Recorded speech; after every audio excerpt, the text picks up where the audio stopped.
Palamig ba kamo? Abay, yes na yes. Kahit kasi nag-uulan-ulan na rin, di naman nagsi-season break ang maalinsangang panahon. Init is real and here to stay, kaya i-level up na ang palamig. Gamit ang nata de coco. Yan ang pinipilahang pampawi ng uhaw at init dito sa Espanya sa Maynila. Patok sa mga estudyante ang fruit juices na ito na kaya raw kumita ng 5 digits kada araw.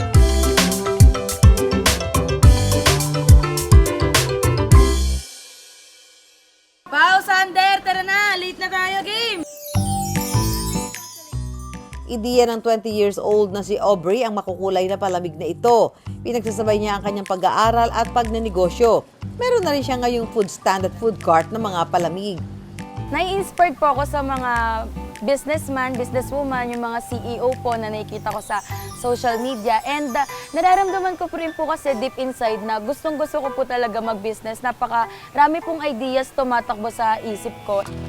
11 years old lang daw siya noong mahilig sa pagnenegosyo. Tuwing summer, nagbe-business na po ako ng mga palamig po. Yan, shake, palamig, juice na palamig, ganon, with the help of my tita po. Noong nakaraang taon, sinimulan ni Aubrey ang pagtitinda ng flavored siomai sa Espanya. Nag-boom po talaga to. Mga first month neto to third month, nasa peak po talaga siya. Like, ang dami pong pila. Nakaka 500 orders po kami a day.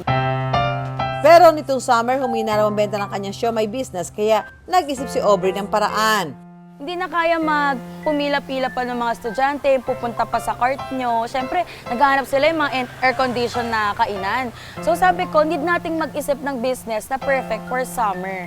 Hindi po ako pinanghihinaan ng loob. Gusto ko po mag-try ng mga ng mga ideas ko. Gusto ko i-try yung mga ideas na pumapasok sa isip ko. Mula siomai, mga panulak na fruit juices ang naisipan niyang ibenta. 50,000 pesos ang puhunan ni Aubrey sa kanyang bagong negosyo na binuksan niya nitong Abril. Wala pang isang buwan po, bumalik na po yung puhunan namin na doble pa po. Hello, Aubrey! Hi, Ma'am Susan! Ano to mga malamig mo? Sa malamig? Ito po yung tinatawag namin dito sa Espanya na Coco Mogo po. Coco Mogo. Fruit juice po siya with nata de coco po. So anong mga flavor niyan? Meron po tayong strawberry, grapes, and lychee po. Lychee. Ito po yung inisip naming negosyo this summer. And guess what, Ma'am? Super patok po talaga siya this Siyempre, summer. sa sobrang init na. Pero estudyante ka pa? Yes, Ma'am. I'm a second year marketing student po. Kaya naman pala yung marketing strategy ay effective, ha?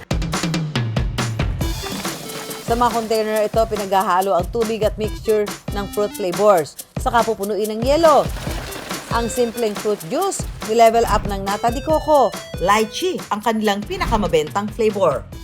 In demand din ang kanilang strawberry juice at laging nasisimot ang kanilang grape juice. Available ang mga ito sa dalawang sizes sa presyong abot kaya. 40 pesos ang kanilang 60 ml, 60 pesos naman ang 1 litro. Dahil mainit pa rin ang panahon, patok ang makukulay na palamig sa mga estudyante.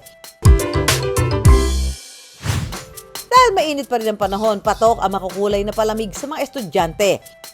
Pero kwento ni Aubrey, nilangaw daw sila nung unang bukas nila. Kung titignan nyo lang po sa mata nyo, normal na palamig lang siya. Tapos, 40 pesos. Anong pinagkaiba niya sa mabibili kong 10 to 15 na palamig? Pag may nagtatanong po na customer, ano po yan? Ano po siya? That famous drink-inspired drink po. Yan. So, with nata de coco rin po siya. And tinawag na po namin siya ang Coco Mogo. Ang pangalang Coco Mogo na iparehistro na raw ni Aubrey sa DTI o Department of Trade and Industry. Since yung classmates namin na-try na siya nung nasa Espanya pa lang siya. So, trinay po namin. Sabi kasi nila masarap daw. And masarap. Para po sa estudyanteng katulad ko, sa sobrang dami nito, worth it na po siya para sa price na 40 pesos. Hindi po kami makapag-decide kung anong kakainin. Kaya pinuntahan po namin to kasi parang complete ano na siya. Kasi may nata de coco, which is mabigat sa tiyan. Nakaka-refresh yun. Nakaka-refresh. Okay, meron tayong pa-quiz ni Aubrey at siyempre ang premyo manggagaling sa'yo. Ito muna ang ating first student. Dito ka rin? Opo, Anong course mo? Pharmacy po. Pharmacy, lagot ka. Lagot. Ano? Ang city capital ng Pilipinas. Easy. Manila. Congrats, ate! Congrats, ate! Ang next question natin ay ito. Saang probinsya matatagpuan ang Bulkang Mayon? Ay, probinsya po. Napuntahan ko na po to. Ay. Bulkang Mayon. Sa probinsya po ng Albay sa Bicol. Doon na ba? Doon na?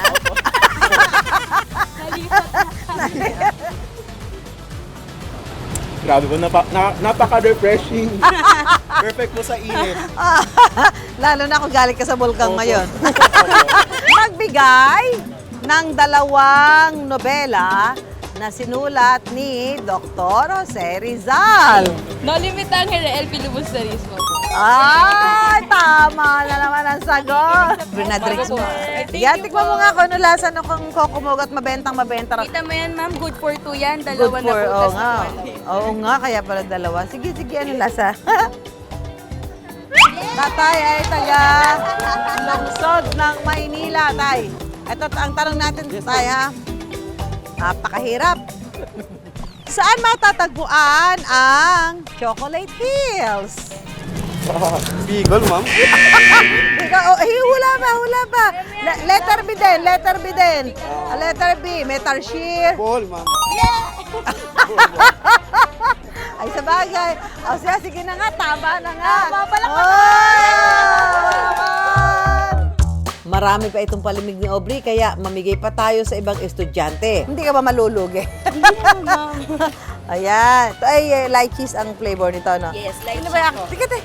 Halika kasi, mga estudyante talaga yung nandito eh. Ang daming yelo, parang kaya masarap ano yun eh. Yes, ma'am. No, inumin. Iba nga, ma'am, gusto daw po mag-swimming. At dahil nauhaw na rin ako, pa-order please. Perfect nga naman, pampawi ng uhaw. Thank you, ma'am. Kaya naman pala malaki kita ni Aubrey. Nakabebenta si na Aubrey ng 500 to 600 na baso kada araw o katumbas ng 300 na litro ng fruit juice.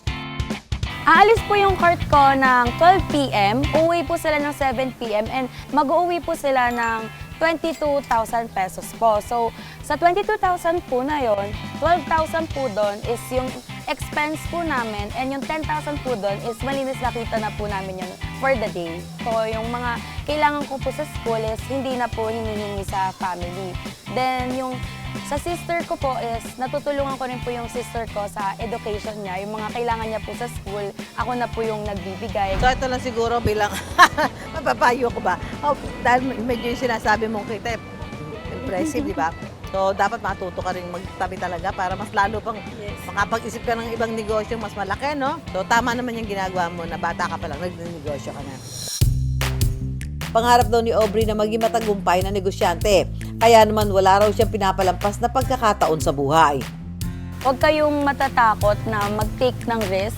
Yan. Kasi dalawa lang naman yan eh. It's either magsasuccess ka or magpe-fail ka. Pero pag nag-success ka, thank you Lord. Thank you tayo kay Lord. Pag nag-fail ka, it's okay. Bawi ka lang. Try ulit. Try lang ng try. Hindi sa lahat ng araw ay malakas ang negosyo. Kaya naman, ang pagkakaroon ng lakas loob at plan B ay magandang strategy.